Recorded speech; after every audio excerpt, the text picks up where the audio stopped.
Allah a'lam. Oke, yang kedua, silakan. Saya mau tanya Ustaz, dikatakan apa? Ini di dalam Al-Quran ya, bahwa Allah bersemayam di aras. Kata-kata bersemayam ini berarti seperti bertempat gitu. Itu kan gini, antara Allah kalau bertempat atau bersemayam itu ya kan berarti yang menunjukkan lebih besar aras daripada Allah. Kalau lebih besar aras, mengapa disebut Allah Akbar, bukan aras itu akbar? Baik. Terima kasih. Semoga saya bingung dengan pertanyaan.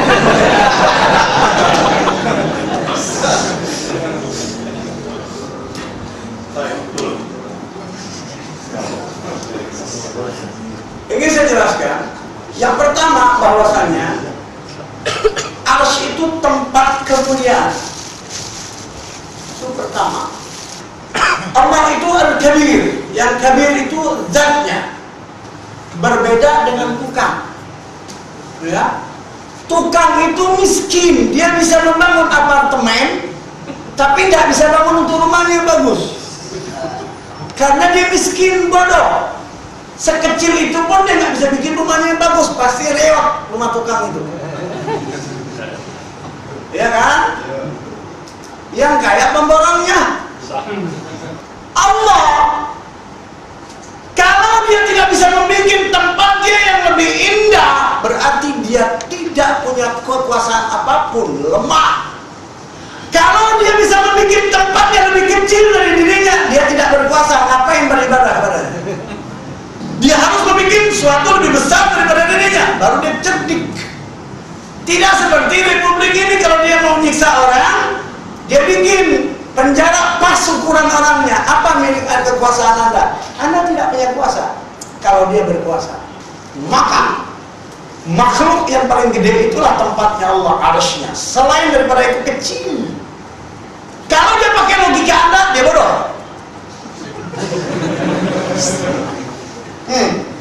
Jelas? Puas? Hah? Kalau dia tidak punya tempat, betapa naifnya dia. Anda dikasih tempat, binatang dikasih tempat, dia nggak punya tempat. Ngapain beribadah kepada dia? Anda mau Allah kata Anda nggak punya tempat, berada di mana-mana. Sepakat, tenang. Sepakat, tenang saya bilang. Anda sepakat kalau Allah Anda berada di mana-mana. Kalau meliputi berarti dia tidak bertempat. Kalau dia meliputi berarti ada tempat dong. Ketika Anda mengatakan dia meliputi, pasti bertempat. Bagaimana dia meliputi tidak bertempat? Tunjukkan saya, Anda liputi ini. Bisa Anda tidak bertempat? Itu bahasa filsafat, bahasa bingung. Saya senang dengan bahasa-bahasa bingung ini. Saya akan bikin orang itu tambah bingung, tidak saya kasih jalan keluar. Bingung. Saya tidak mengobati orang filsafat supaya baik. Saya bikin dia bertambah bingung, tambah jauh daripada Allah. Saya pengen dia supaya mengingkari Allah terlebih jauh. Nah, saya katakan, lihat orang kafir. Berikan saya teori meliputi itu seperti apa. Ada bola, saya minta bola. Bagaimana Anda meliputi? Pakai kamera kayak model lah, ini. Apa namanya, peliput berita itu diliput gitu. Atau gimana kira-kira Pak? Meliputi itu seperti apa? Itu bahasa bunglon. Orang Indonesia nggak ngerti meliput itu pakai apa. Kira-kira seperti apa Pak? Tenang ya. Bisa nggak menunjukkan meliput itu apa? Saya mau katakan gini Pak, ini yang realistis saya katakan. Pernahkah ada sesuatu melihat Allah itu? Saya tanya, pernah nggak sesuatu melihat Allah? Pernah nggak sesuatu melihat Allah? Ini saya tanya. Tolong jawab saya, ada nggak sesuatu yang pernah melihat Allah? Ada nggak? Belum. Belum atau tidak pernah? Belum ada sampai sekarang kan? Belum ada. Belum ada dan tidak akan pernah bisa dilihat di dunia ini. Sepakat nggak? Iya. Kalau dia tidak pernah dilihat oleh sesuatu yang harus menyatakan keberadaannya, akal kita atau dia sendiri? Dia sendiri. Kalau kita tidak mau menerima pernyataan dia sendiri, yang egois kita atau dia? Kita buka surat 20 ayat 5. Kasih dong terjemah. Kasihkan beliau terjemah. Bukakan surat 20 ayat 5. Ar-Rahman 'alal 'arsy istawa ya. Terjemah bahasa Indonesia ya, Pak. Dibaca bahasa Indonesianya. Saya minta bahasa Indonesianya. Dikasihkan beliau supaya beliau baca bahasa Indonesia. Bukan bahasa Arab, bahasa Indonesia. Kasihkan aja, ambil lagi nama dari Islam. Yaitu yang maha pemurah. Stop, yang maha pemurah. Ngapain? Kasihkan ulangi Pak ya. Ulangi pertama Pak. Saya tanya, nanti Bapak jawab ya. Saya tanya, jawab berdasarkan teks itu Pak ya. Jadi jangan jawab saya nanti bingung, langsung aja baca terjemahannya. Ulangi Pak. Yaitu yang maha pemurah. Stop, yang maha pemurah. Di mana dia Pak? Yang bersemayam di atas arsy. Jadi dia bersemayam. Bersemayamnya di mana Pak? Arsy. Di atas arsy. Yang mengatakan bersemayam di atas arsy itu kita atau dia Pak? Allah. Mau kita tolak atau kita terima? Terima. Kalau kita tolak berarti kita lebih tahu keberadaan dia daripada dia sendiri. Oke. Kalau begitu kita bedakan antara intervensi, interpretasi dengan teks. Kita untuk mengatakan itu air, kita kan berusaha untuk mengambil data yang ada kan Pak ya. Data yang ada kita ambil kan. Tidak kita intervensi kan. Dengan data yang ada, air itu sifatnya seperti ini kan begitu. Oh, terjadi sifat seperti ini, sepakati itulah air. Oke? Artinya ketika kita mengatakan iman kepada Allah, toh kita tidak pernah melihat, tidak pernah mendengar, tidak pernah merasakan keberadaannya. Lalu kalau begitu, siapa yang harus memberikan kejelasan tentang dirinya? Pantaskah orang lain? Lalu kalau dia mengatakan, menetapkan tentang dirinya, keberadaannya di mana, lalu ada orang lain menolak.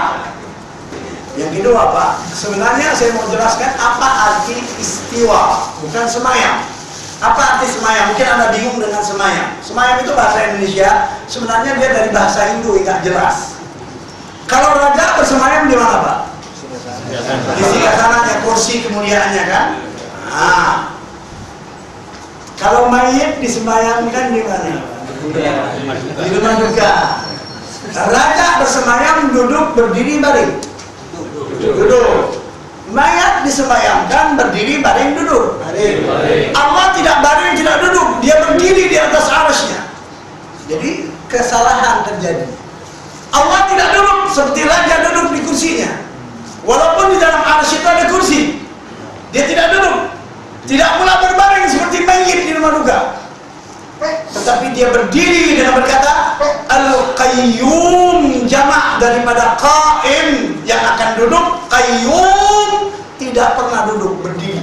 Qaim berdiri, jamaknya Qayyum. Qaim berdiri akan duduk, tapi kalau Qayyum berdiri tidak pernah duduk. Allahu la ilaha illa huwal hayyul qayyum. Hidup dan berdiri. Jadi apa semayam? Semayam itu naik ke arsy. Istiwa itu pertama naik, buka surat 32 ayat 4. Kemudian memenuhi arsy. Maka di Al-Kabir disebut Al-Kabir karena dipenuhi arsy itu penuh. Diciptakan arsy itu ukurannya Pak. Kursinya saja itu ukurannya seluas 7 lapis langit dan bumi meliputi. Kursinya Pak. Kursinya segede itu. Ternyata kursi itu berada dalam arsy.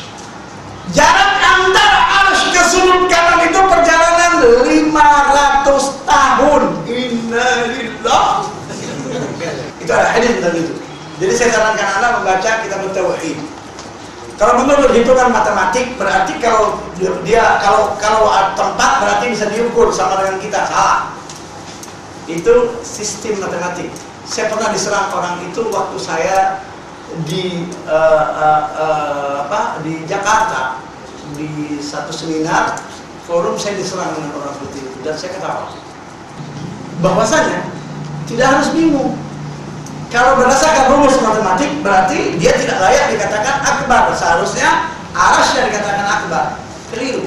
Dia membuktikan di akbar, dia ciptakan sesuatu itu besar, dia masuk pas. Barulah disebut Al-Kabir. Dia bisa menciptakan sesuatu kecil, makhluk yang paling kecil itu bumi, dalam dunia ini. Kemudian akhirat lebih gede. Dia ciptakan arsy yang lebih gede. dan dia pandai turun dari arsy itu kalau dia pandai naik. Hanya beruang yang nggak bisa turun, Pak. Naik bisa, nggak bisa turun. Kalau Allah naik dan turun. Ayat naiknya dia itu surat 32 ayat 4. Silakan baca terjemahan. Kasihkan Amin tadi. Tafsirnya silakan. Kasihkan siapa namanya Ustaz Didi. Silakan. Silakan Pak dibaca, Pak. Bahasa terjemahan bahasa Indonesia. Allah yang menciptakan langit dan bumi dan apa yang ada di antara keduanya dalam 6 masa. Jadi langit, bumi dan apa yang ada di antara langit dan bumi itu dalam 6 hari ya. Kemudian setelah itu, setelah 6 hari, kemudian dia bersemayam di atas arsy. jadi setelah hari ke-6, hari ke-7 kan? Ya, di hari ke-7 itulah dia naik ke arsy. Barulah dia naik ke atas arsy-nya. Pada hari ke-7 itu Pak ya. Kemudian ada hadis mengatakan, surat hadis Muslim hadis 732 mengatakan dia pun pandai turun dari arsy-nya. 732. Tolong mau bersama Ustaz. 732. Dari Abu Hurairah radhiyallahu anhu berkata, katanya Rasulullah SAW bersabda, Allah turun ke langit dunia setiap malam, yaitu ketika telah lewat sepertiga malam pertama. Jadi pandai turun nggak Pak? Pandai turun? Iya. Mau kita bantah pakai logika kita atau kita terima apa seperti itu? Kalau kita bantah berarti kita harus tidak boleh berdasarkan teori, harus melihat. Nah kita ini dapat berita, kita kan iman kepada Allah kan berdasarkan berita Pak. Kita iman kepada Allah ini berdasarkan berita apa bukan Pak? Analisa atau berita kita ini iman? Berita Pak ya? Berarti seluruh berita harus kita sepakati yang kita terima. Karena start awal menerima berita, berarti tidak boleh menolak berita. Jelas Pak? Oke, semoga Allah memberkahi Anda. Saya minta maaf kalau saya kemungkinan tekniknya kurang begitu.